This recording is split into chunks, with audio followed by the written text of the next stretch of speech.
Hi guys. Sorry for the absence. I was moving into a new house and boy, was that a lot of work. Well, I'm back to give you more chilling tales. Today we got a special one for you. A story from childhood. A story of Mr. Smile. So sit back, grab a drink or a pillow, and enjoy this story.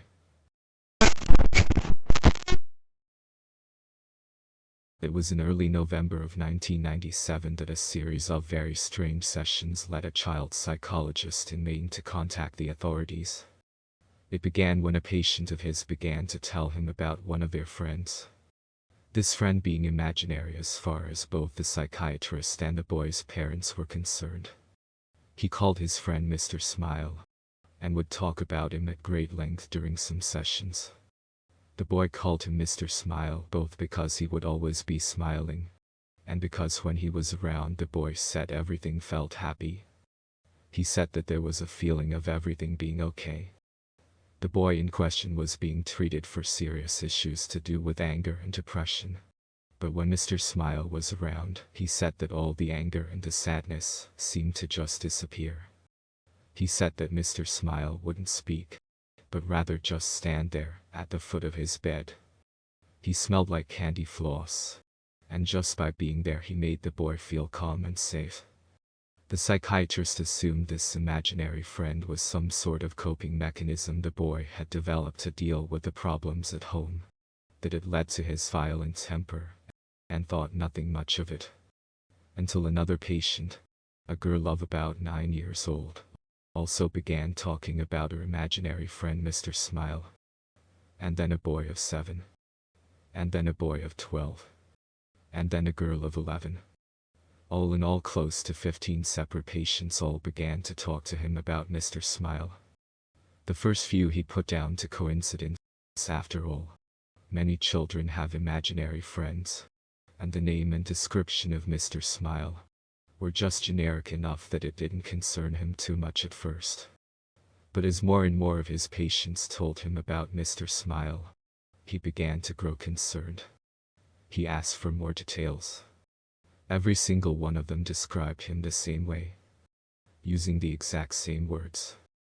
Now there was no way that all of these children could be in contact with each other. 5 of them, for instance, were currently being homeschooled, and according to their parents when he spoke to them, never really even left the house, except when it was to accompany them on shopping trips and the like. There was no way that every single one of these kids could have rehearsed or prepared their statements together, which led him to a deeply disturbing conclusion. He spoke privately with each of the children's parents one at a time. He avoided disclosing too much information, but told them that something troubling had cropped up in multiple sessions with various patients, and that he believed that there was a chance their child was at risk. He asked for their permission to discuss matters with the authorities, and the parents gave their consent, provided they were kept in the loop as to what was going on. And so, over the course of the next week, the police came and talked to the children about their friend. They asked for details about his appearance, which they couldn't seem to describe apart from the smile, and that he was not like them, how he got into their house, anything he said or did while he was there. Because by this point the psychiatrist, the parents, and the police were all convinced that Mr. Smile was quite real and quite dangerous.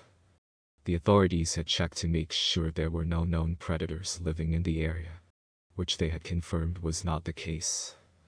But it was quite clear that whoever this Mr. Smile was, he was a real person who had been sneaking into the homes of these children at night.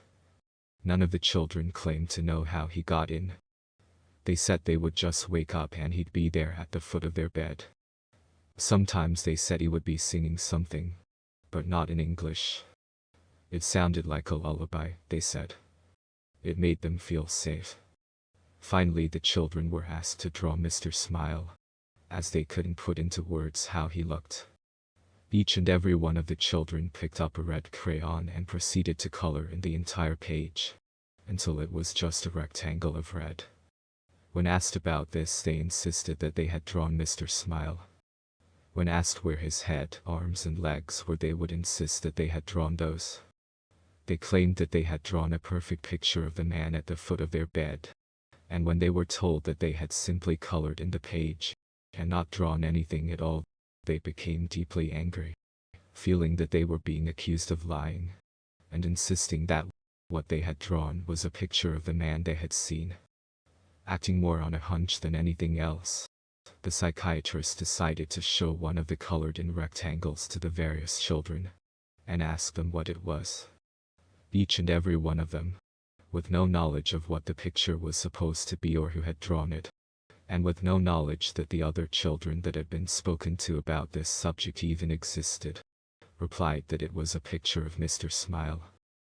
Cameras and baby monitors were placed in the children's rooms so that they could be monitored.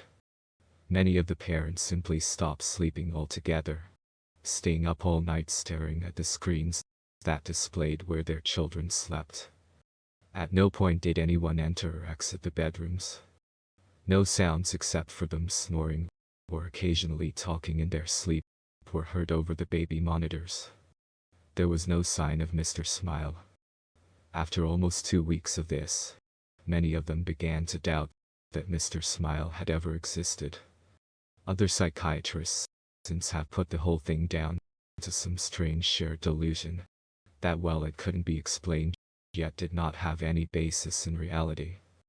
Some suggested that maybe this whole Mr. Smile thing had its basis in a TV show or film that the children had all watched, leading them all to dream up something similar. Then one of the boys went missing. The camera in his room had gone dead at around 2 in the morning. His mother had run to check in on him, only to find his room empty. It had literally taken her less than a minute to run to his room. There was no possible way for him to leave, or be taken, and be out of her sight in the time it took her to leave her bedroom and run towards his. But he was gone. She said there was a smell like cotton candy in the room. The search for the boy turned up nothing. No one had seen anything strange or unusual around the home before, during the disappearance, and no trace of him was ever found. It was less than a week later that one of the girls who had spoken of Mr. Smile vanished as well. Then another of the boys. One by one each of them began to disappear, until only 4 remained. The 4 remaining children began to talk about how Mr. Smile and his friends were going to take them away soon. When asked about these friends, they talked about how Mr. Smile lived with the other smiling men in the happy place, and that he would take them there soon. They said that there were lots of people there already, and that in the happy place, everything was beautiful.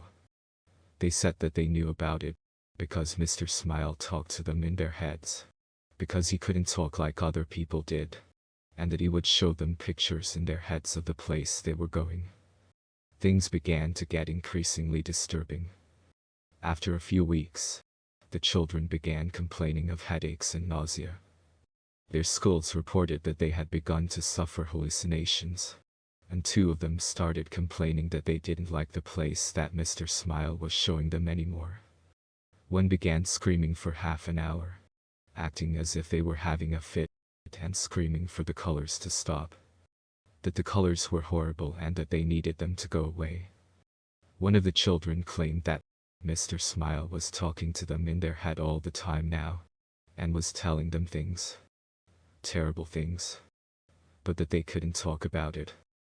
That they mustn't, because then their parents would know about the terrible things too.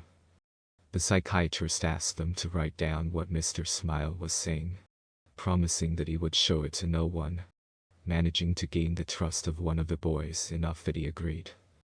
The contents of the book are known only to him and the authorities, but whenever anyone involved has been asked about it, they just get real quiet, and quickly find an excuse to change the subject. The children stopped sleeping. Footage from the security cameras showed them sitting bolt upright, their eyes unblinking, just staring at the wall, without moving or making a sound. Sedatives did nothing. One of the girls began cutting strange circular marks into her skin, while two of the boys ceased communicating in English altogether. The language they spoke was never identified, and despite numerous people being asked to listen to them, they could not translate what they were saying. By the start of 1999, all four of the children had vanished into thin air. There was no trace of who took them. Searches have turned up nothing to this day, with no indication of where they are, or if they're even dead or alive. No suspects have ever been found.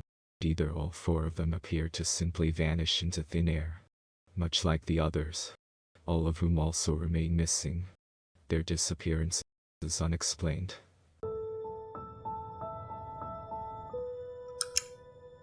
Thank you.